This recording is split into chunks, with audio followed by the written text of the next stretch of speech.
कल्पना कीजिए एक ऐसे पक्षी की जिसका वजन लगभग 15 किलो तक हो सकता है। ये भारत के सबसे शानदार जीवों में से एक है, लेकिन इसमें एक बहुत बड़ी और जानलेवा खामी है। हाँ, वो ठीक अपने सामने नहीं देख सकता। सही कहा।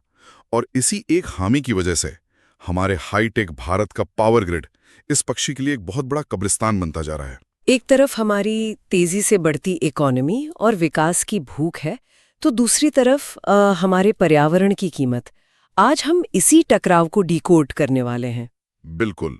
और जो एस्पिरेंट्स तैयारी कर रहे हैं उन्हें पता होना चाहिए कि ये सिर्फ कहानियां नहीं है। हाँ, जीके ब्रांड हब के इस विशेष चर्चा में गवर्नमेंट एग्जाम्स की तैयारी करने वाले हर एस्पिरेंट के लिए ये जानना बहुत जरूरी है कि ये वो मेक और ब्रेक विषय हैं जो सफलता या असफलता तय करेंगे। चलिए, स्वागत है। आज हम इस टॉपिक पर चर्चा करेंगे और ये विश्लेषण इसलिए भी महत्वपूर्ण है क्योंकि करंट अफेयर्स को अक्सर अलग-अलग डिब्बों में देखा जाता है।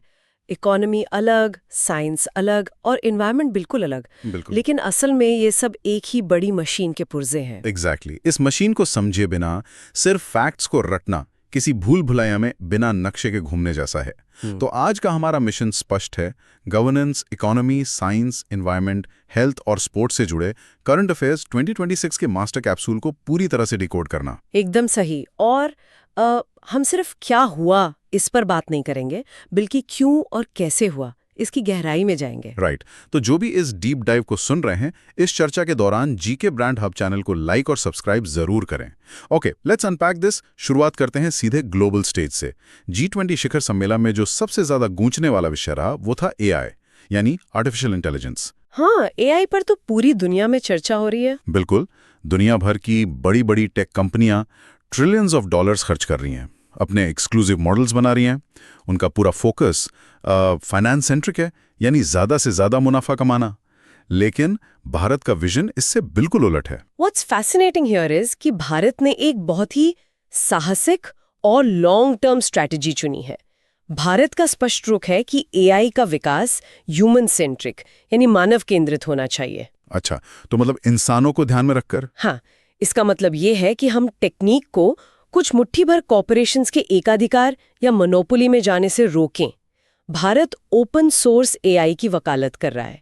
जब टेक्निक ओपन सोर्स होती है तो उसका कोड सार्वजनिक होता है। ओके। इससे छोटे स्टार्टअप्स, रिसर्चर्स और विकासशील देशों को भी वही शक्ति मिल जाती है जो किसी बड़ी टेक जायंट के पास है। लेकिन एक मिनट, अगर मैं इस पर थोड़ा पुशबैक दूं, अगर पूरी दुनिया मुनाफे के पीछे भाग रही है और हम ओपन सोर्स का रास्ता अपना रहे हैं, तो क्या हम इस ग्लोबल टेक रेस में पिछड़ नहीं जाएंगे? मतलब इनोवेशन के लिए तो भारी फंडिंग चाहिए होती है ना। ये एक बहुत ही वाजिब सवाल है, लेकिन यहीं पर भारत की स्ट्रैटेजी काम आती है। फरवरी 2026 में भारत AI इम्पैक्ट समिट की मेजबानी करने जा रहा है। और इसका मूल मंत्र है सर्वजन हिताया, सर्वजन सुखाया। ओह, सबके हित और सबके सुख के लिए। बिल्कुल। ये सिर्फ एक आदर्शवादी नारा नहीं है। भारत ये समझता है कि असली ताकत टैलेंट में है। इसीलिए G20 में टैलेंट मोबिलिटी यानी प्रतिभा की गतिशीलता के लिए एक ग्लोबल फ्रेमवर्क की मांग की गई है। अगर ओपन सोर्स इकोसिस्टम बनता है तो दुनिया भर के बेहतरीन दिमाग भारत के साथ जुड़ेंगे। हम सिलिकॉन वैली का एकाधिकार तोड़कर भारत को ग्लोबल इनोवेशन का हब बनाना चाहते हैं। समझ गया। यानी हम सिर्फ प्रोडक्ट नहीं बल्कि पूरा प्लेटफॉर्म ही पब्लिक गुड बनाना चाहते हैं। ये तो काफी विजनरी है। लेकिन इन ग्लोबल विजन और बड़े बड़े समिट्स को साकार करने के लिए एक बहुत मजबूत घरेलू नींव चाहिए, और वो नींव हमें मिलती है यूनियन बजट 2026-27 में। सही कहा। बजट ही वो इंजन है जो इन सबको पावर देगा। अगर हम इस साल के बजट के आंकड़ों को देखें तो ये बहुत विशाल है। टोटल एक्सपेंडिचर 53.47 लाख करोड़ रुपए रखा गया है। नॉमिनल GDP ग्रोथ रेट 10% का अनुमान है। लेकिन जिस आंकड़े पर सबसे ज्यादा चर्चा हो रही है वो है राजकोषीय घाटा, यानी फिस्कल डेफिसिट। हाँ, जिसे 4.3% पर समेटने का लक्ष्य रखा गया है। और ये 4.3% का आंकड़ा यूं ही हवा में नहीं चुना गया है। राजकोषीय घाटा आसान भाषा में वो अंतर है जो सरकार की कुल कमाई और उसके कुल खर्च के बीच होता है। राइट। जब खर्च कमाई से ज्यादा हो। इसे लगातार कम कर रही है। इसके पीछे एक बहुत बड़ा लक्ष्य है। 2031 तक देश के कुल डेट यानी ऋण को 50% तक सीमित रखना। तो इसके पीछे का मैकेनिज्म क्या है? मतलब राजकोषीय घाटा कम होने से असल में हमारी आम इकोनॉमी पर क्या असर पड़ता है? इसे ऐसे समझिए, जब सरकार बाजार से बहुत ज्यादा कर्ज लेती है तो बैंक्स के पास प्राइवेट कंपनियों को उधार देने के लिए पैसा कम बचता है। इसे क्राउडिंग आउट इफेक्ट कहते हैं। अच्छा, यानी सरकार सारा पैसा उठा लेती है। हाँ, तो डेफिसिट को 4.3% तक लाने का मतलब है फिस्कल डिसिप्लिन लागू करना। जब सरकार कम कर्ज लेगी तो ब्याज दरें नियंत्रण में रहेंगी, महंगाई काबू में रहेगी और प्राइवेट सेक्टर को अपना व्यापार बढ़ाने के लिए आसानी से कैपिटल मिलेगा। ये एक बेहतरीन पॉइंट है। बजट की रूपरेखा तो बड़ी बन गई, पैसा भी आ गया, लेकिन भारत जैसे फेडरल ढांचे में जहां केंद्र और राज्य मिलकर काम करते हैं, इस बड़े फंड का बंटवारा कैसे होगा? ये तो हमेशा से विवाद का विषय रहा है ना? बिल्कुल, और इसी का समाधान करता है फाइनेंस कमीशन। हाँ, और 16वें फाइनेंस कमीशन की सिफारिशें 1 अप्रैल 2026 से लागू होने वाली हैं। इसके अध्यक्ष डॉक्टर अरविंद पनागरिया हैं। इसमें राज्यों की हिस्सेदारी 41% बरकरार रखी गई है, लेकिन जो फॉर्मूला के क्राइटेरिया हैं उनमें कुछ बहुत ही दिलचस्प बदलाव हुए हैं। सही पकड़ा। अगर हम 15वें कमीशन से तुलना करें तो कई चीजों के वेटेज बदले हैं। एरिया यानी क्षेत्रफल का वेटेज 15% से घटाकर 10% कर दिया गया है और 1971 की जनसंख्या का क्राइटेरिया पूरी तरह हटा दिया गया है। राइट। आगे बढ़ने से पहले एक चीज स्पष्ट करते हैं, ये इनकम डिस्टेंस का क्या कॉन्सेप्ट है जिसे 45 से घटाकर 42.5 कर दिया गया है? बहुत अच्छा सवाल है। इनकम डिस्टेंस का मतलब है किसी भी राज्य की पर कैपिटा इनकम का उस राज्य से अंतर जिसकी इनकम सबसे ज्यादा है। ओके। हिस्टोरिकली इस क्राइटेरिया का मकसद उन राज्यों को ज्यादा पैसा देना था जो गरीब हैं या पिछड़े हुए हैं, ताकि वो बराबरी पर आ सकें। लेकिन अब इसका वेटेज थोड़ा कम किया गया है। और ऐसा क्यों किया गया है? If we connect this to the bigger picture तो हमें इसका जवाब नए क्राइटेरिया में मिलता है। पहली बार कंट्रीब्यूशन टू जीडीपी यानी राष्ट्रीय जीडीपी में राज्य के योगदान को 10% का वेटेज दिया गया है।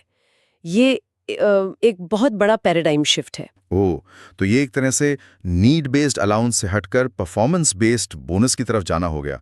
जो राज्य ज्यादा मेहनत कर रहे हैं, इंडस्ट्री लगा रहे हैं, उन्हें अब ज्यादा इनाम मिलेगा। एकदम सही। अब तक जो राज्य बहुत तेजी से आर्थिक विकास कर रहे थे, उनकी हमेशा एक शिकायत रहती थी कि उनकी कमाई का पैसा सिर्फ पिछड़े राज्यों को सब्सिडी देने में चला जाता है। अब ये 10% का वेटेज राज्यों के बीच एक हेल्दी आर्थिक प्रतिस्पर्धा या कंपटीशन पैदा करेगा। जो जितना विकास करेगा उसे उतना ज्यादा हिस्सा मिलेगा। Here's where it gets really interesting. हमने उन संसाधनों और स्ट्रैटेजीज की बात कर ली जो भारत के विकास का इंजन चलाएंगे, लेकिन ये आर्थिक ताकत हमें लेकर कहां जा रही है? इसका सबसे बड़ा प्रमाण जमीन पर नहीं बल्कि आसमान में दिखाई दे रहा है। आप इसरो की बात कर रहे हैं? बिल्कुल। इसरो ने मार्च 2026 तक 7 प्रमुख मिशन लॉन्च करने का लक्ष्य रखा है। इसमें सबसे चर्चित है गगनयान जीवन।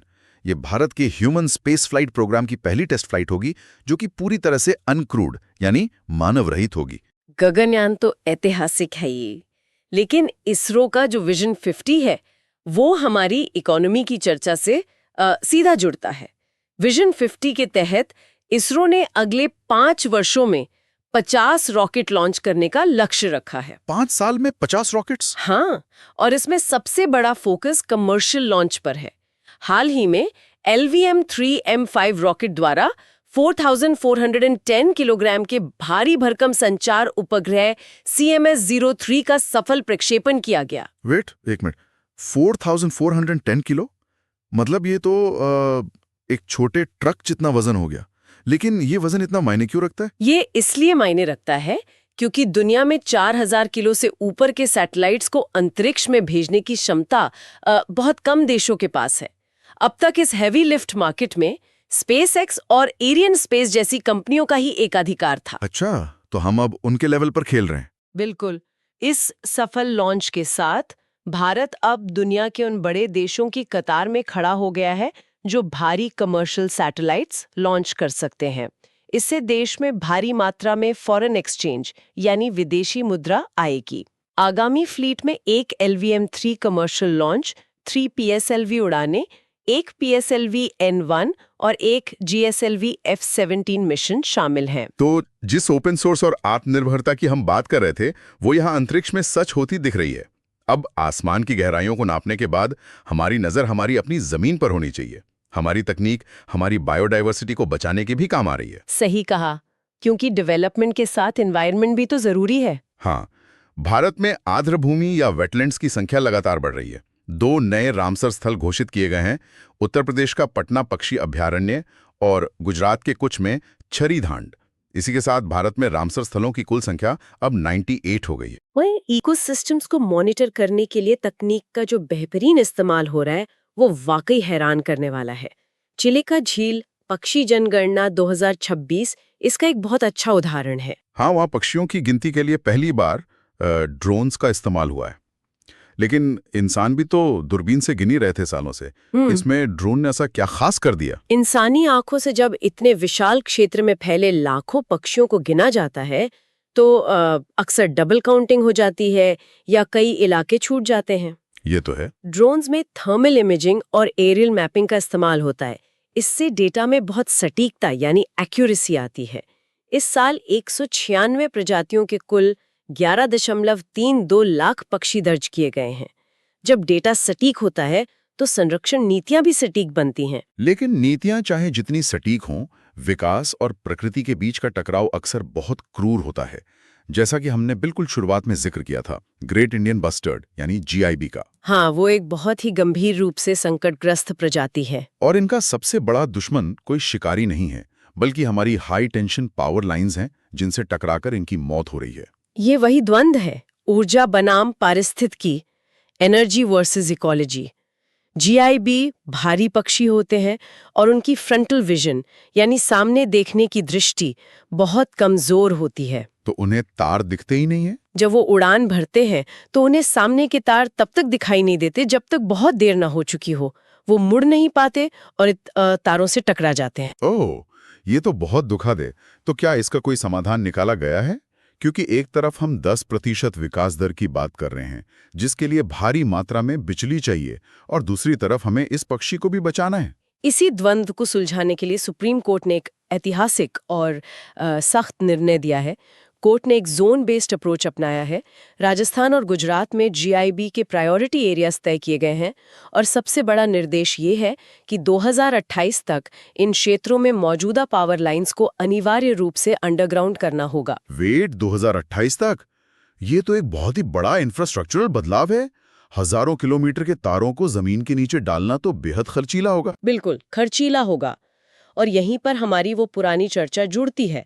जब इकोनॉमी मजबूत होती है, जब राजकोषीय घाटा कम होता है, तभी सरकार के पास ऐसे एनवायरनमेंट फ्रेंडली लेकिन महंगे इंफ्रास्ट्रक्चर प्रोजेक्ट्स को फंड करने की क्षमता आती है। Make sense. इसके अलावा GIB को बचाने के लिए जंप स्टार्ट ब्रीडिंग टेक्निक का भी उपयोग किया जा रहा है, जहां आर्टिफिशियल तरीके से अंडों को सेकर उनकी आबादी बढ़ाई जा रही है। और सिर्फ GIB ही नहीं, अन्य वन्य जीवों के संरक्षण का दायरा भी बढ़ा रहा है। चीता प्रोजेक्ट जो कूनो में शुरू हुआ था, अब उसका विस्तार हो रहा है। मध्य प्रदेश के गांडी सागर और नौरादेही अभयारण्य चीतों के नए घर बनने जा रहे हैं। ये चीते हमारे ग्रासलैंड इकोसिस्टम की एक बहुत महत्वपूर्ण कड़ी है। सही कहा। साथ ही समुद्री कछुओं के लिए भी बजट में एक अहम घोषणा हुई है। घेरमाथा में ऑलिव रिडली कछुओं की जो मास नेस्टिंग होती है, जिसे अरीबादा कहा जाता है, उसके संरक्षण के लिए 2026-27 के बजट में विशेष टर्टल ट्रेल्स की घोषणा की गई है। वन्य जीवों के लिए ये काफी सकारात्मक कदम है, लेकिन जब हम इन इकोसिस्टम्स और प्रवासी पक्षियों की बात करते हैं तो हमें उस खतरे को भी समझना होगा जो वो अपने साथ ला सकते हैं। This raises an important question, क्या हम एक नए स्वास्थ्य संकट के मुहाने पर खड़े हैं? आप एवियन इन्फ्लुएंजा यानी बर्ड फ्लू की बात कर रही हैं ना? हाँ, H5N1 और H9N2 वायरस स्ट्रेन ने हाल ही में काफी खौफ पैदा किया है। मध्य एशिया से सर्दियों में जो प्रवासी पक्षी आते हैं, वो इस वायरस के मुख्य वाहक हैं। और इस बार इसका फैलाव बहुत बड़ा है। केरला, तमिलनाडु सीमा, आंध्र प्रदेश और महाराष्ट्र सहित लगभग 10 राज्य इससे प्रभावित हुए हैं। ये एक बहुत ही गंभीर विषय है। देखिए, बर्ड फ्लू का वायरस पक्षियों के श्वसन तंत्र यानी रेस्पिरेटरी सिस्टम से जुड़ता है। इंसानों में इसके सीधे संक्रमण के मामले अभी कम है, क्योंकि हमारे रिसेप्टर्स अलग होते हैं। तो फिर डर किस बात का है? सबसे बड़ा डर इस बात का है कि वायरस म्यूटेट हो सकता है। अगर इस वायरस ने अपना स्वरूप इस तरह बदल लिया कि ये मैमल्स और इंसानों से इंसानों में फैलने लगा, तो ये कोविड-19 जैसी एक नई ग्लोबल महामारी बन सकता है।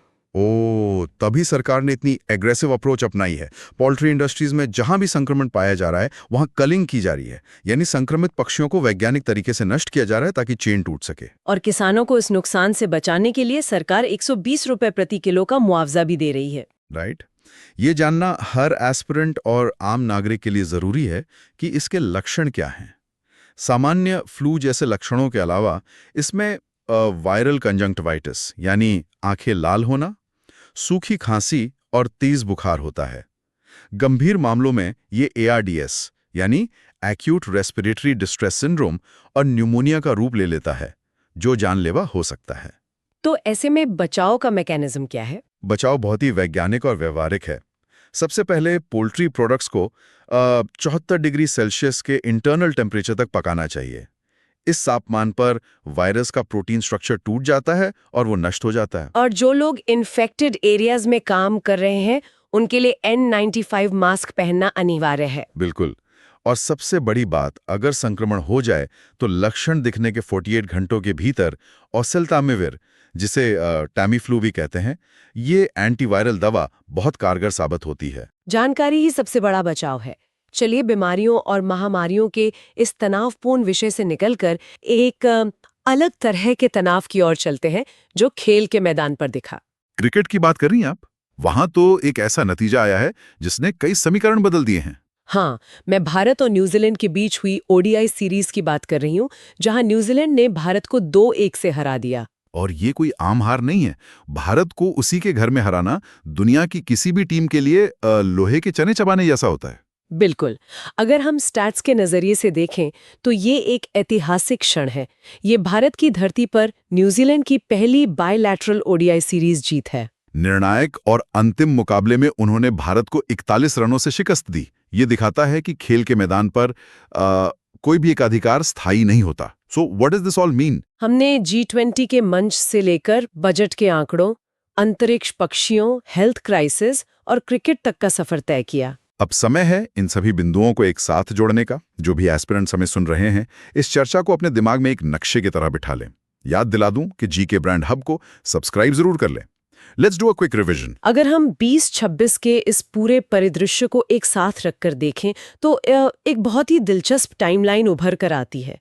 शुरुआत होती है फरवरी 2026 से, जब भारत AI इम्पैक्ट समिट की मेजबानी कर रहा है। उसके ठीक बाद मार्च 2026 में इसरो गगनयान जीवन का मानव रहित मिशन लॉन्च करेगा। फिर 1 अप्रैल 2026 को 16वें फाइनेंस कमीशन की सिफारिशें लागू हो जाएंगी। और विकास की इस रफ्तार के बीच पर्यावरण को बचाने की 2028 की वो सख्त डेडलाइन भी है, जब GIB को बचाने के लिए हाई टेंशन पावर लाइंस को अंडरग्राउंड किया जाना है। अगर हम कुछ क्रूशल वन लाइनर्स और मैच द कॉन्सेप्ट्स पर गौर करें तो अरविंद पनागरिया का संबंध 41% हिस्सेदारी से है। शारी धान का संबंध गुजरात से है। अरेबादा का सीधा कनेक्शन समुद्री कछुओं यानी सी टर्टल से है। और H5N1 और H9N2 का जुड़ाव बर्ड फ्लू से है।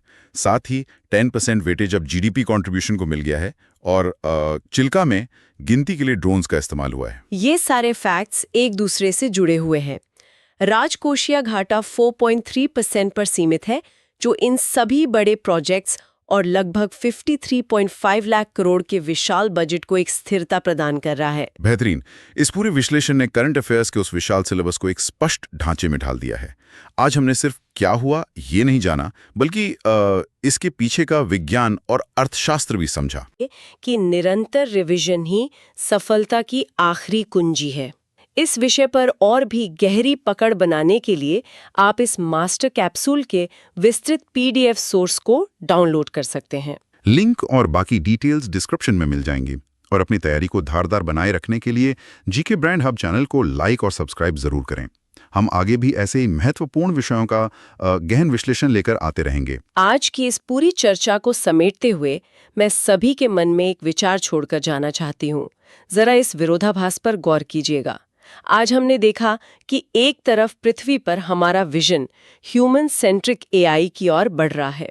हम चाहते हैं कि टेक्नोलॉजी इंसानों के नियंत्रण में रहे। सही बात है। लेकिन दूसरी तरफ अंतरिक्ष में हमारे जो सबसे महत्वाकांक्षी मिशन है वो अनक्रूड होते जा रहे हैं। वहां हम सारा जिम्मा पूरी तरह से मशीन पर छोड़ रहे हैं। तो क्या आने वाले दशक में शासन, विकास और तकनीक का ये संतुलन पूरी तरह से पलट जाने वाला है? इस बारे में जरूर विचार कीजिएगा। बहुत ही शानदार और सोचने पर मजबूर करने वाला विचार है। इसी के साथ आज की ये चर्चा यहीं समाप्त होती है। ज्ञान के सफर में हमारे साथ जुड़ने के लिए धन्यवाद। तैयारी जारी रखिए।